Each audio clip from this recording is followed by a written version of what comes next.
Bismillahirrahmanirrahim. Assalamualaikum warahmatullahi wabarakatuh. Alhamdulillah wassalatu wassalamu ala Rasulillah wa ala alihi wa sahbihi wa mawalah wa la hawla wa la quwwata illa billahi wa ba'du. Alhamdulillah, segala puja dan puji hanya milik Allah subhanahu wa ta'ala. Salawat dan juga salam kita hadiahkan kepada Rasul kita Nabi besar Muhammad sallallahu alaihi wa ala alihi wasallam.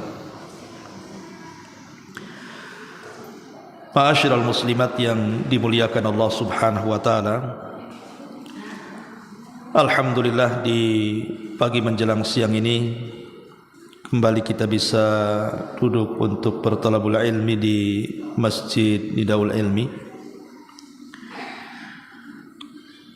Dan pembahasan di siang ini kita akan membahas 5 ayat dalam Al-Quran yang lebih baik dibandingkan dunia dan isinya. 5 ayat dalam Al-Quran lebih baik dibandingkan dunia dan isinya. Apa saja 5 ayat itu? Ini yang kita akan bahas di pagi menjelang siang ini. Ma'asyiral muslimat yang dimuliakan Allah subhanahu wa ta'ala, pembahasan ini diambil dari sebuah riwayat yang dikeluarkan dari Al-Imam Hakim dalam Mustadraknya ala syarti sahihaini dari sahabat Abdullah ibn Mas'ud radhiyallahu anhu, di mana Abdullah ibn Mas'ud radhiyallahu anhu mengatakan, inna fi suratin nisa la khamsa ayatin ma yasurruni anni li bihad dunya wa ma fiha. Kata beliau Abdullah ibn Mas'ud radhiyallahu an, sesungguhnya di dalam surah An-Nisa ada 5 ayat. Yang 5 ayat ini lebih aku senangi dibandingkan aku memiliki dunia dan segala isinya. Kata beliau, di dalam surah An-Nisa ini ada 5 ayat. Yang 5 ayat ini sangat aku sukai dibandingkan aku memiliki dunia dan isinya. Apa 5 ayat dalam surah An-Nisa itu? Pertama, surah An-Nisa ayat 48. Innallaha la yaghfiru an yushraka bihi wa yaghfiru ma duna dzalika liman yasha wa man yusyrik billahi faqad iftara itsman azima. Sesungguhnya Allah tidak akan mengampuni dosa karena mempersekutukannya alias kesyirikan, dan Dia mengampuni dosa yang selain syirik itu bagi sesiapa yang Ia kehendaki. Maka barang siapa mempersekutukan Allah, maka sungguh dia telah berbuat dosa yang sangat besar. Ini yang pertama, An-Nisa ayat 48. Kemudian yang kedua, surah An-Nisa ayat 40-nya. Innallaha la yadhlimu mithqala dzarratin wa in taku hasanatan yudha'ifha wa yu'ti min ladunhu ajran 'azima. Sungguh Allah tidak akan menzalimi seseorang walaupun sebesar zarah, dan jika ada kebaikan walaupun sekecil zarah, niscaya Allah akan melipat gandakannya dan memberikan pahala yang sangat besar di sisinya. Ini yang kedua. Yang ketiga, surah An-Nisa ayat 31. In tajtanibu kaba'ira ma tunhauna anhu nukaffir ankum sayyi'atikum wa nudkhilkum madkhalan karima.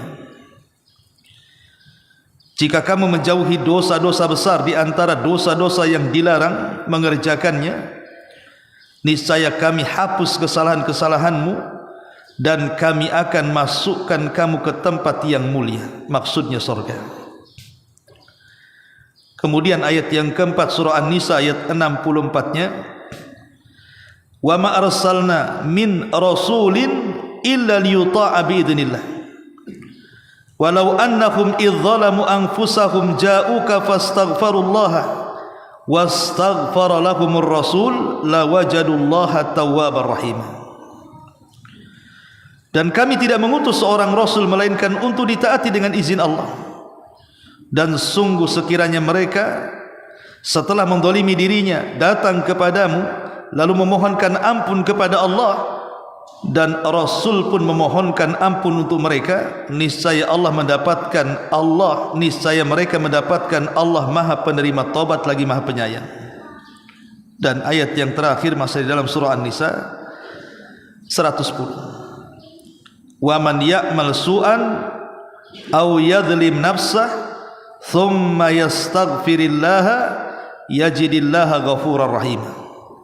Dan barang siapa berbuat kejahatan dan berbuat aniaya kepada dirinya, kemudian dia memohon ampun kepada Allah, niscaya dia akan mendapatkan Allah Maha Pengampun lagi Maha Penyayang. Inilah 5 ayat yang dikatakan Abdullah ibn Mas'ud radhiyallahu an, lebih aku senangi daripada aku memiliki dunia dan isinya. Baik, kita akan bahas satu persatu ayat ini. Ma'asyiral muslimat yang dimuliakan Allah Subhanahu wa taala, yang pertama surah An-Nisa ayat 40 tadi. Allah Subhanahu wa taala mengatakan, innallaha la yadhlimu mithqala dzarratin wa in taku hasanatan yudhaifha wa yu'ti min ladunhu ajran 'azima. Sungguh Allah tidak akan menzalimi kepada seseorang walaupun dia membawa amalan sebiji zarah, dan jika ada kebaikan walaupun sebiji zarah sekalipun, niscaya Allah akan melipat gandakannya dan memberikan pahala yang sangat besar di sisinya. Ayat ini An-Nisa ayat 40 ini menjelaskan kepada kita bahwa sekecil apapun amal kita, walaupun mungkin di dunia kita anggap remeh amalan itu, tapi di mata Allah Subhanahu wa taala yang namanya amal kebaikan dan amal soleh itu sesuatu yang sangat besar. Makanya Nabi SAW melarang kita ini meremehkan sekecil apapun kebaikan, walaupun hanya melemparkan senyum kepada saudaranya. Kata Nabi SAW, la tahkiranna minal ma'rufi syai'a. Jangan remehkan sekecil apapun amal kebaikan itu. Karena di mata kita remeh, tapi di mata Allah Subhanahu wa taala itu sangat besar sekali. Karena amal soleh ini membuahkan banyak sekali manfaat untuk kehidupan kita di dunia dan kehidupan kita di akhirat. Contoh saja, bahwa amal soleh yang kita lakukan di dunia ini bermanfaat untuk kita. Pertama, karena amal soleh ini bisa memberikan kebahagiaan kepada kita. Allah Subhanahu wa taala mengatakan dalam surah An-Nahl ayat 97, man amila salihan min dzakarin aw untha wa huwa mu'minun falanuhyiyannahu hayatan thayyibah. Barang siapa yang beramal saleh dari laki-laki dan perempuan dan dia beriman kepada Allah, maka kami akan berikan kepadanya kehidupan yang indah. Orang yang banyak melakukan amal saleh, Allah akan berikan kebahagiaan.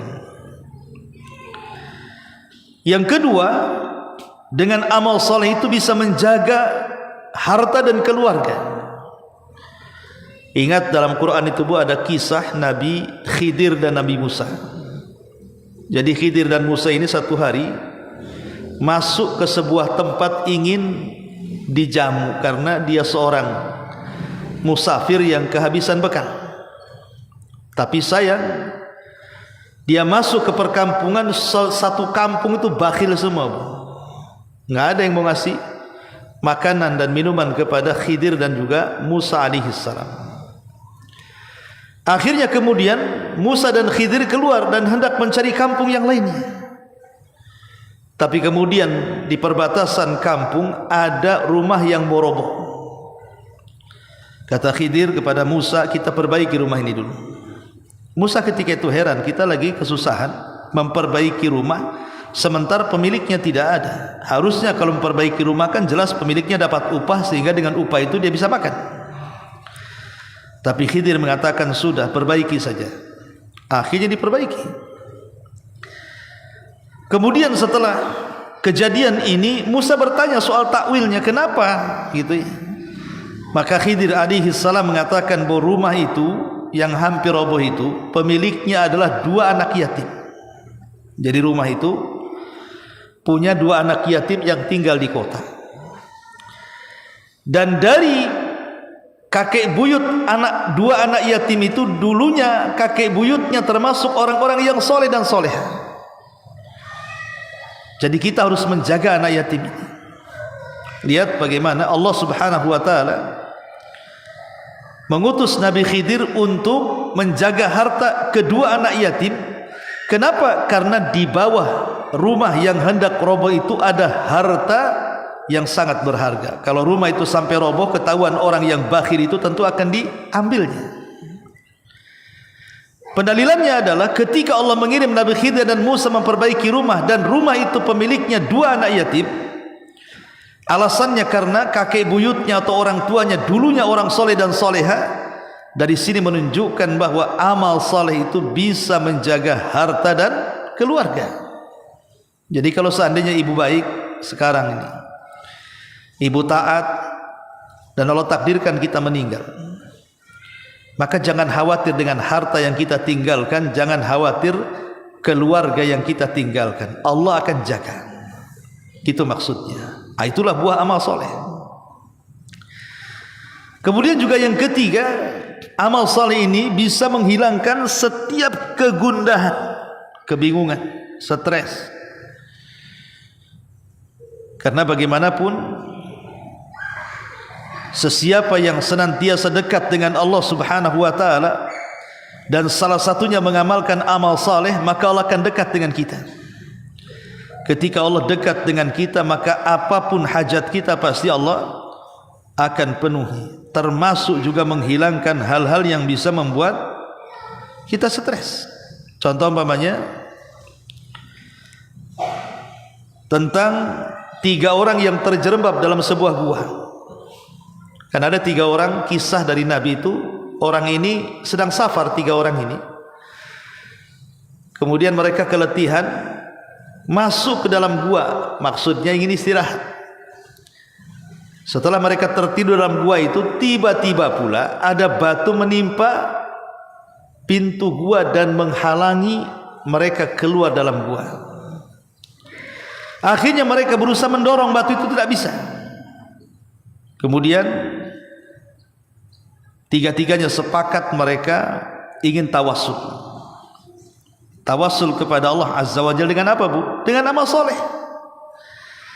Yang satu tawassul dengan birrul walidain, berbuat baik kepada orang tua. Yang satu tawassul dengan melaksanakan hak-hak pekerja.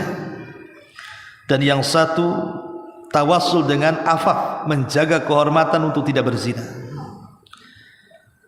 Dan 3-tiganya amal soleh. Birrul walidain amal soleh. Kita menggaji atau memberikan upah kepada orang yang bekerja kepada kita sebelum keringatnya kering, itu juga amal soleh. Termasuk juga menjauh dari zina, itu amal soleh. Ketika kemudian 3-tiganya tawassul dengan 3 amal soleh ini, maka dengan izin Allah akhirnya kemudian mereka dikeluarkan dari kebingungan, dari stres yang hampir mati dalam gua itu. Akhirnya pintu gua pun terbuka lebar-lebar. Lihat bagaimana dampak amal soleh ini. Kemudian yang keempat, amal soleh juga menjadikan kita dicintai Allah. Makanya Nabi SAW mengatakan, wa ma yazalu abdi yataqarrabu ilayya bin nawafil hatta uhibbahu. Ketika seorang hamba setelah melaksanakan yang wajib kemudian dia menambah dengan yang sunnah-sunnah, maka ketika itu aku, kata Allah, semakin mencintai hamba itu. Dan tentu amal soleh juga bisa menjadikan kita dicintai orang, dicintai manusia. Bukan Allah cinta saja kepada kita, manusia pun cinta dengan kita. Ibu kalau suka nolong orang, cara bicaranya juga santun, kemudian juga tidak pernah menyakiti orang, pasti orang suka, Bu. Itulah amal soleh. Ini baru di dunia ya. Kalau di akhirat sudah jelas. Pertama kita mendapatkan bisyarah saat kematian kita. Karena Allah Subhanahu wa taala mengatakan, innal ladzina qalu rabbuna Allah tsumma istaqamu tatanazzalu alaihimul malaikatu alla takhafu wa la tahzanu wa abshiru bil jannati allati kuntum tu'adun. Orang-orang yang mengatakan Rabb kami Allah, kemudian mereka istiqamah, maka saat kematiannya turun malaikat dan mengatakan, jangan takut, jangan sedih, berbahagialah karena sorga sudah menanti kamu. Lihat bagaimana amal soleh itu berdampak setelah kematian kita. Saat matinya saja kita dapat kabar gembira. Belum lagi kita aman dari azab kubur. Karena nanti solat kita, puasa kita, zakat kita, haji kita, sedekah kita, silaturahim kita, birrul walidain kita, atau apalah sebutkan nama amal solehnya, itu akan menjelma seperti manusia yang indah rupawan, kata-katanya santun, kemudian akan menemani kita selama kita dalam kuburan, dan kita akan dijauhkan dari azab kubur. Belum lagi kelak di padang mahsyar, amal saleh itulah yang akan menyelamatkan kita di saat manusia sedang ketakutan. Dan tentu tidak ada nikmat yang lebih besar bagi orang-orang yang beramal saleh kecuali pasti akan mendapatkan surga Allah Subhanahu wa taala. Maka ayat yang pertama ini memberikan faedah kepada kita, jangan remehkan sekecil apapun amal saleh. Karena di mata Allah Subhanahu wa taala amal saleh itu besar. Dan Allah Subhanahu wa taala tidak akan pernah menzalimi hambanya. Sekecil apapun amalan kita, walaupun sebiji zarah, zarah itu artinya semut, walaupun amal itu sebiji semut gitu ya, tetap Allah Subhanahu wa taala akan membalasnya. Bahkan terkadang satu amalan itu bisa dibalas dengan 10 kali lipat, atau sampai kepada 700 kali lipat, atau mungkin boleh jadi lebih daripada itu yang tidak ada yang tahu kecuali Allah lipatannya. Contoh umpamanya, orang yang membaca satu huruf dalam Quran, berapa lipatannya? 10 kali lipat. Kata Rasul, man qara'a harfan min kitabillah falahul hasanatu wal hasanatu bi asyri amsalihha. Siapa yang membaca satu huruf saja dalam Al-Quran, maka dia akan dilipat gandakan kebaikannya 10 kali lipat. Bayangkan, satu huruf artinya satu kebaikan, pahalanya 10 kali lipat. Bahkan sampai 700 kali lipat, seperti umpamanya ketika Allah bicara soal sedekah, di mana Allah Subhanahu wa taala melipat gandakan orang yang bersedekah itu menjadi 700 kali lipat. Bahkan terkadang ada amalan itu yang tidak tahu kelipatannya berapa pahalanya, seperti puasa. Nabi mengatakan as-saumu li wa ana azzibihi. Puasa itu untukku dan aku yang akan membalasnya, tanpa menyebutkan lipatannya. Jadi jangan pernah remehkan sekecil apapun amal saleh. Ingat satu kisah yang pernah saya ceritakan kepada ibu-ibu, kisah seorang wanita namanya Zubaidah. Zubaidah ini istri daripada seorang khalifah Islam, Harun Ar-Rasyid. Ketika Zubaidah dan juga suaminya melaksanakan haji, dilihatnya banyak jemaah haji itu yang tumbang gara-gara kehausan. Bahkan sebagian mereka ada yang meninggal dunia.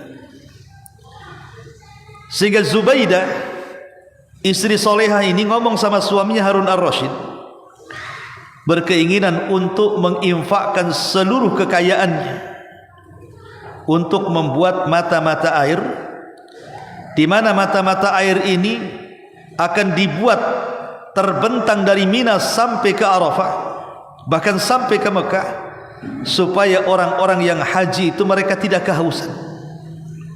Subhanallah. Maka Zubaidah pun mengeluarkan uang dari uang dia sendiri, mungkin kalau sekarang mungkin ya miliaran atau triliunan kan itu, untuk membuat mata-mata air dalam rangka supaya jemaah haji bisa minum. Bayangkan, orang yang ngasih minum anjing saja, Bu, dalam hadis Bani Israel itu kan, seorang pelacur ngasih minum anjing masuk surga karena keikhlasannya. Ini yang dikasih minum bukan anjing, yang dikasih minum jemaah haji, Bu. Dan jumlah jemaah haji tidak ada yang tahu jumlahnya kan saking banyaknya. Lah Zubaidah ini membuat mata-mata air itu untuk diminum jemaah haji yang tidak ada yang tahu jumlahnya, tuh bayangkan. Makanya kenapa kemudian sejarah Zubaidah itu sampai hari ini tidak lekam dimakan sejarah. Ibu kalau haji atau umroh tanya sama orang Arab itu, di mana Ainu Zubaidah, bekas mata air yang pernah digali oleh wanita solehah namanya Zubaidah itu, orang Arab tahu semua. Tetapi bukan ini yang saya maksudkan. Jadi sebelum wafatnya Zubaidah ini, Bu, dia bermimpi,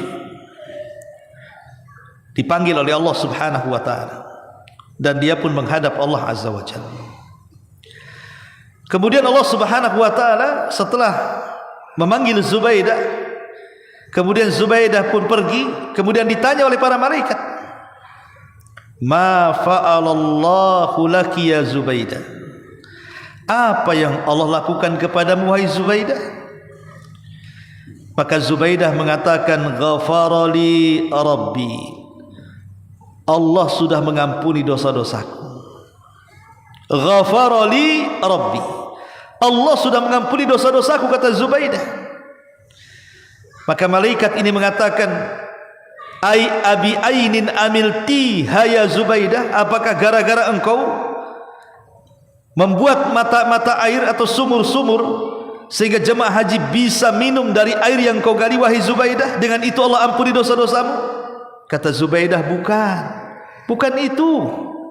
Subhanallah, kita kira amalan besar itulah terkadang yang menyelamatkan kita, rupanya bukan.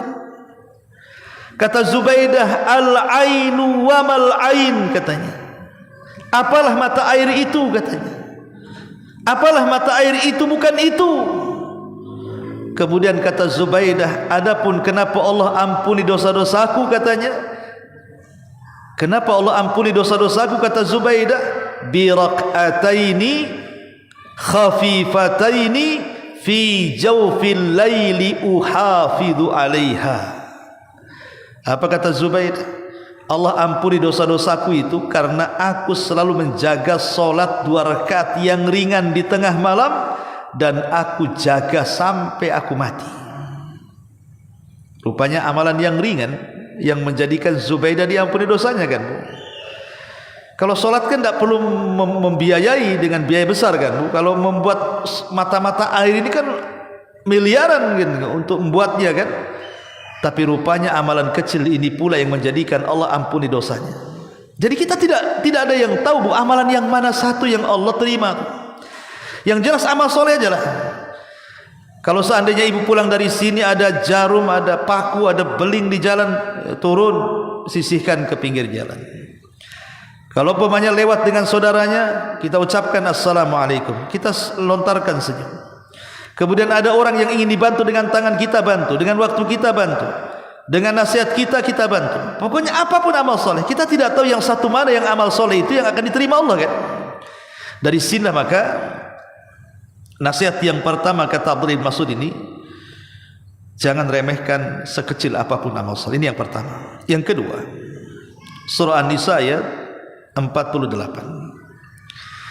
Innallaha la yaghfir an yushraka bihi wa yaghfiru ma duna dzalika liman yasha. Wa man yusyrik billahi faqad iftara itsman 'azima. Sungguh Allah tidak akan mengampuni dosa karena mempersekutukannya, alias kesyirikan, dan Dia mengampuni dosa yang selain syirik bagi siapa yang dikehendaki. Maka barang siapa yang melakukan kesyirikan, maka sungguh dia telah berbuat dengan dosa yang sangat besar. Nasihat yang kedua dari ayat yang kedua surah An-Nisa ayat 40 atau 48 ini, kita dilarang untuk melakukan kesyirikan, dan tidak ada dosa yang lebih besar dibandingkan dosa syirik. Apalagi kalau syiriknya sampai syirik akbar, syirik besar. Pertama, dia dikeluarkan dari Islam, dianggap murtad. Yang kedua, dicap kekafiran. Yang ketiga, dimasukkan ke dalam neraka. Yang keempat, dikekalkan di dalamnya. Yang kelima, digugurkan seluruh amalannya. Lihat, ini kalau syirik besar. Dan walaupun itu syirik kecil, sekecil-kecilnya syirik tetap masih besar dosanya dibandingkan dosa besar. Makanya jauhi kesyirikan. Datang ke dukun, percaya kepada tangkal, menyimpan jimat-jimat, datang ke kuburan meminta-minta. Hindari. Kalau hendak meminta-minta kepada Allah, enggak perlu datang ke kuburan para wali. Kalau hendak meminta-minta kepada Allah, tidak perlu datang ke dukun-dukun, ke bomo-bomo. Allah Rasul mengatakan kepada Abdullah ibn Abbas radhiyallahu anhuma, "Idza sa'alta fas'alillah." Kalau engkau minta, minta langsung kepada Allah. Tidak usah minta-minta kepada makhluk. Ataupun kesyirikan yang sifatnya kecil, seperti syirik dalam ucapan, mengatakan kalau bukan karena Allah dan kamu. Harusnya cukup kalau bukan karena Allah saja. Kalaupun mau ditambah kemudian, bukan pakai dan. Atau orang bersumpah dengan sumpah selain daripada Allah Subhanahu wa ta'ala. Atau orang bernazar kepada selain Allah, takut kepada selain Allah, mengharap kepada selain Allah, maka ini adalah kesyirikan. Maka jangan sampai kehidupan kita dipenuhi dengan kesyirikan. Jadilah orang yang muwahhid, ahli tauhid, supaya kita bahagia dunia dan akhirat. Ini yang kedua. Yang ketiga, surah An-Nisa ayat 31. In tajtanibu kaba'ira ma tunhauna anhu nukaffir ankum sayyi'atikum wa nudkhilkum mudkhalan karima. Jika kamu menjauhi dosa-dosa besar di antara dosa-dosa yang dilarang mengerjakannya, niscaya kami hapus kesalahan-kesalahanmu dan akan kami masukkan kamu ke tempat yang mulia, maksudnya surga. Ma'asyiral muslimat yang dimuliakan Allah Azza wa Jalla, nasihat yang ketiga adalah hindari dosa-dosa besar. Hindari dosa-dosa besar.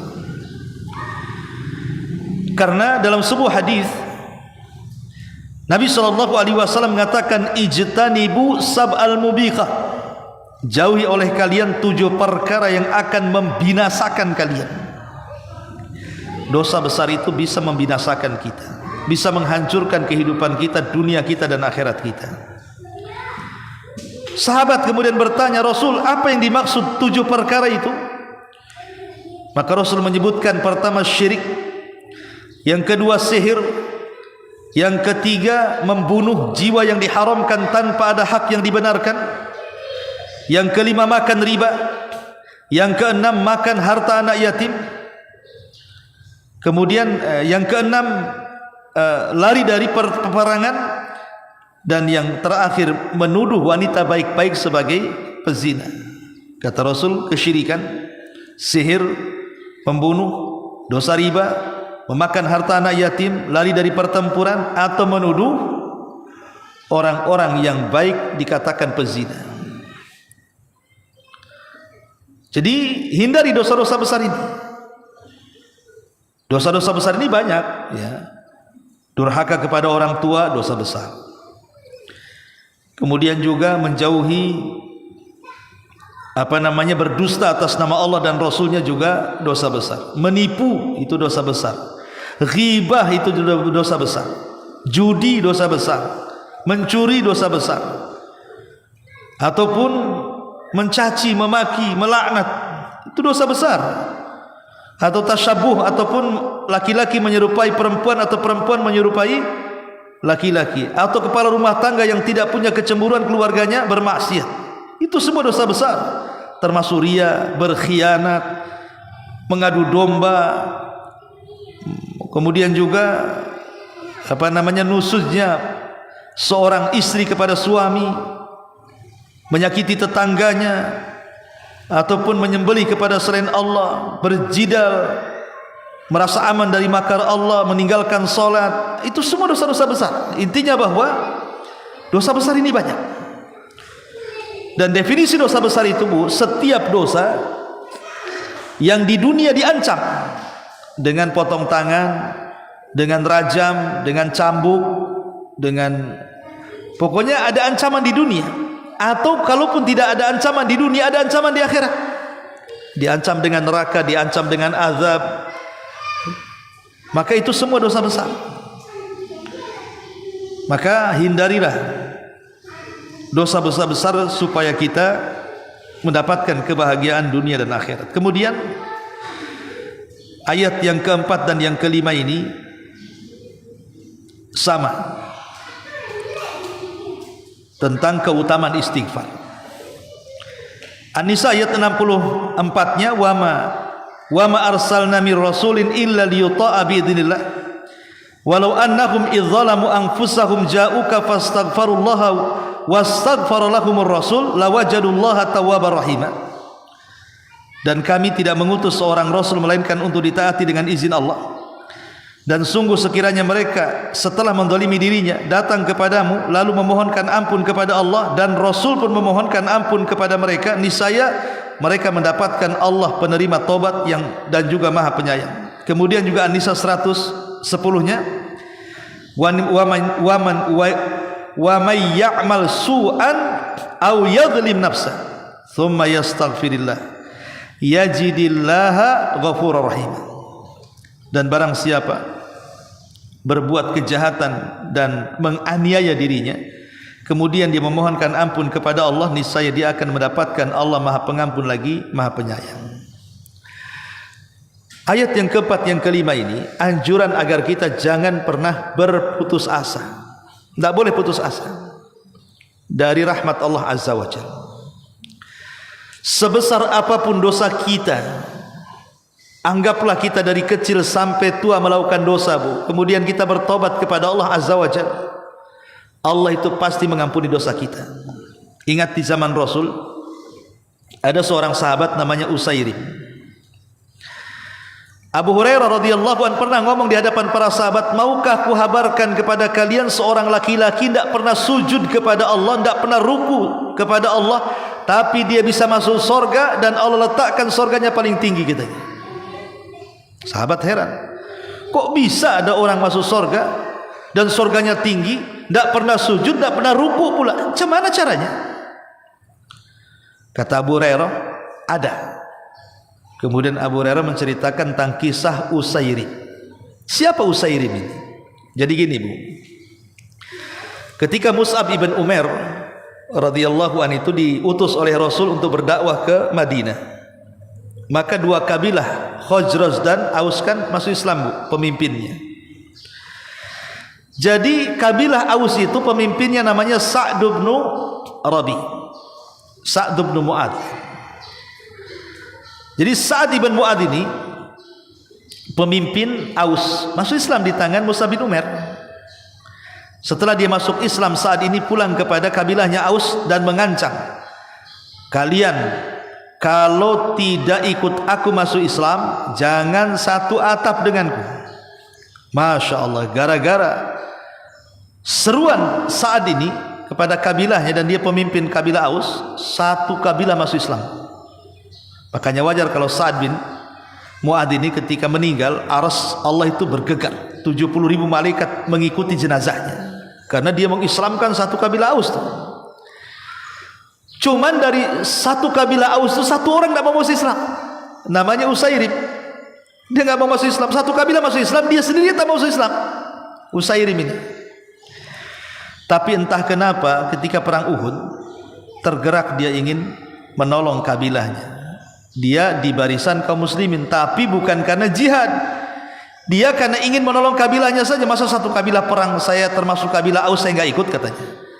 Saya ikut perang itu bukan membela Islam, tapi membela kabilah. Tapi Nabi SAW melarang, tidak bisa Usairim kau ikut perang katanya. Kata Usairim, kenapa saya tak boleh ikut perang? Saya kan bela kabilah saya Aus. Kata Rasul, tidak bisa sampai kau masuk Islam. Akhirnya dibujuk-bujuk, masuk pula Islam Usairim. Bersyahadat dia sebelum perang. Akhirnya dia masuk dalam pertempuran, Allah takdirkan dia mati syahid. Coba bayangkan, bersyahadat, setelah itu mati syahid. Maka kata Nabi SAW, lihat Usairim ini, dia tidak pernah sujud dan ruku walaupun satu kali, tapi masuk sorga dengan sorga yang paling tinggi gitu. Lihat, padahal Usairim ini tidak pernah masuk Islam, artinya kan dosa aja kehidupannya itu. Tapi bagaimanapun amal itu kan ditentukan akhirnya.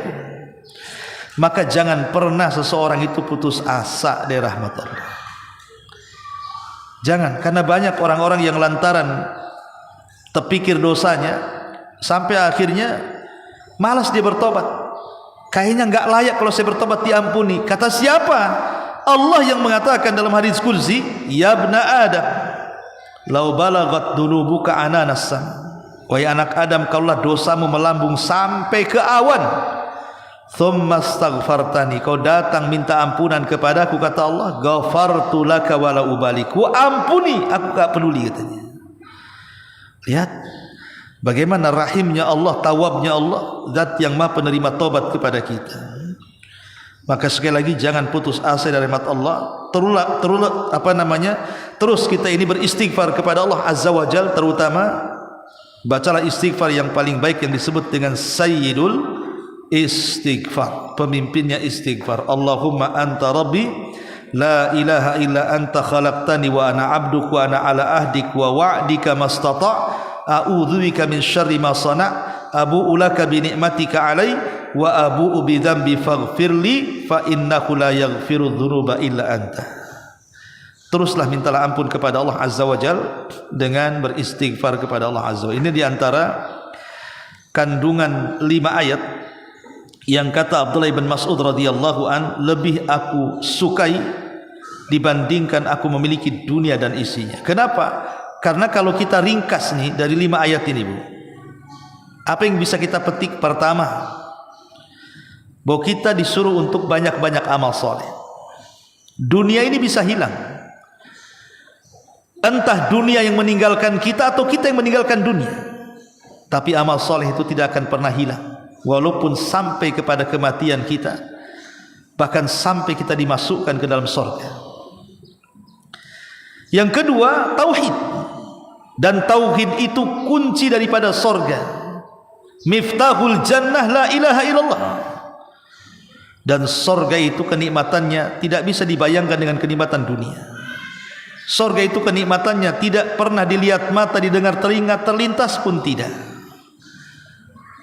Tapi sebaliknya, dosa syirik, hati-hati, bisa mengekalkan orang di neraka.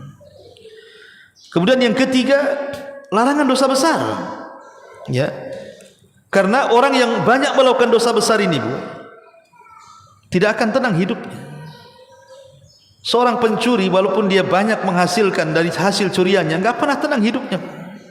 Koruptor itu, orang yang mendolimi orang, tidak akan pernah hidupnya tenang. Kenapa? Karena dia didoakan orang yang didoliminya. Maka jauhi dosa-dosa besar. Kemudian juga yang terakhir, taubat. Karena taubat inilah yang menjadikan semua dosa-dosa kita diampuni. Dan memperbanyak istighfar supaya aib kita ditutup dari manusia, dan dosa-dosa kita tidak menjadikan azab bagi kita pada hari kiamat. Makanya wajar kalau 5 ayat ini, kata Abdullah bin Mas'ud, ini lebih aku sukai dibandingkan dunia dan isinya. Wallahu a'lam bishawab. Ini yang bisa saya sampaikan. Taib, sebelum saya tutup, kalau ada yang bertanya silakan.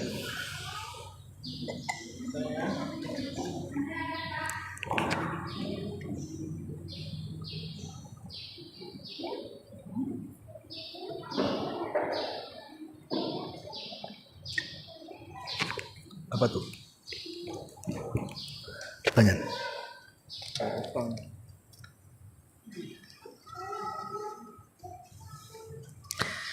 Bagaimana caranya kita membayar hutang kepada orang yang tidak tahu di mana keberadaannya? Iya. Alhamdulillah wassalatu wassalamu ala Rasulillah, amma ba'd. Pertanyaan yang sangat bagus sekali. Karena banyak orang yang punya hutang tak mau bayar masalahnya. Kalau orang punya keinginan membayar hutang, pasti Allah lunasi. Karena ada hadisnya. Siapa yang punya hutang dan dia punya keinginan untuk membayarnya, Allah lunasi. Pasti Allah akan mudahkan rizkinya. Siapa yang berhutang dan dia tidak hendak membayarnya, Allah hilangkan berkah kekayaannya. Allah tahan rizkinya. Dan ingat, hutang ini akan menyulitkan kita di dalam kuburan kita. Seorang yang mati syahid, orang yang mati syahid itu pahalanya besar, diampuni dosa-dosanya, kecuali dia mati syahid punya hutang, tidak akan diampuni sampai dibayarkan hutangnya. Makanya kalau orang punya keinginan bayar hutang, itu sebuah kebaikan, amal soleh. Pertama, bagaimana caranya supaya kita bisa bayar hutang kepada yang kita tidak tahu? Pertama, cari dulu alamatnya, cari tahu dulu. Ya, berusaha mencari tahu di mana kira-kira orangnya. Kalau tidak ada, siapa keluarganya. Jadi itu harus paham. Kalau memang tidak ada orangnya, sudah mati, kan diserahkan kepada keluarganya, kepada ahli warisnya. Atau kalau dia tidak mati tapi masih menyisakan keluarga, kita bisa titip di keluarganya. Ini yang pertama. Yang kedua, kalau seandainya sudah dicari orangnya nggak ketemu, dicari keluarganya pun tak tahu, seperti orang yang hijrah ke Batam ini, kadang-kadang kan hidupnya sendiri atau sama keluarga, kita tidak tahu keluarga dia di kampung. Ya kita tahu dia orang Jawa, tapi Jawa mana kan gitu ya, Jawa kan luas tuh ya. Orang Padang, Padang mana? Padang juga banyak gitu. Orang Sumatera luas-luasnya begini, Sumatera mana ya, Kalimantan mana, kan tidak tahu. Kalau seandainya orang tidak tahu kepada orangnya, maka ibu bisa sedekahkan sebanyak ibu meminjam uang kepada orang yang ibu hutang. Jadi ibu bisa sedekah, umpamanya ibu punya hutang sama orang 1 juta, sudah dicari-cari nih, gak ketemu-temu juga orangnya, keluarganya juga gak ada, maka ibu bisa sedekahkan 1 juta itu dan diniatkan bayar. Diniatkan bayar dengan cara meniatkan pahala orang, pahala yang ibu sedekahkan itu kepada orang yang ibu pernah ambil uangnya dalam rangka hutang. Jadi ibu ngomong kepada datang ke sini ke masjid, ini saya ada sedekah 1 juta. Ya doakannya, ini sebenarnya orang yang saya utangi nggak ketemu, ya maka saya sedekah untuk dia. Nah begitu Bu, jadi kita sedekahnya untuk dia, orang yang punya uang itu. Caranya seperti itu. Tapi catatan Bu, ketika ibu sudah sedekah, datang pula lah orang itu. Pusing kan Bu, uangnya udah disedekahkan, orang itu pula datang.